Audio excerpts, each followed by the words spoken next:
জঙ্গলে মধু ভাঙতে যাওয়াই হলো কাল। সঙ্গী সাথীদের চোখের সামনে থেকেই যুবককে তুলে নিয়ে গেল বাঘ। গত 3 দিন আগে 7 জন সঙ্গী সাথী নিয়ে পাথর প্রতিমা ব্লকে জি প্লট গ্রাম পঞ্চায়েতের সত্যদাসপুর এলাকার বছর 30-এর গোপাল মল্লিক নৌকা নিয়ে জঙ্গলে মধু ভাঙতে যায়। হঠাৎ মধু ভেঙে আজ সকালে নৌকায় বসে যখন খাবার উপক্রম করছিলেন, তখন দক্ষিণারায় তার উপর ঝাঁপিয়ে পড়ে তাকে জঙ্গলের মধ্যে নিয়ে যায়। সঙ্গী সাথীরা বহু চেষ্টা করেও নিখোঁজ যুবককে এখনো উদ্ধার করতে পারেনি। পরিবারের পক্ষ থেকে ইতিমধ্যেই গোবর্ধনপুর কোস্টাল থানা এবং বন দপ্তরে লিখিত অভিযোগ জানানো হয়েছে। জঙ্গলে যাই খেলা। হ্যাঁ, তারপরে তারপরে ফিরে গেছিলাম। কথা কইতে না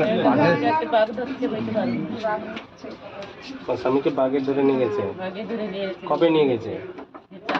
কালকে গতকাল নিয়ে গেছে, তাই তো? তোমার ছেলে মেয়ে কজন? 2 জন ছেলে 1 জন মেয়ে।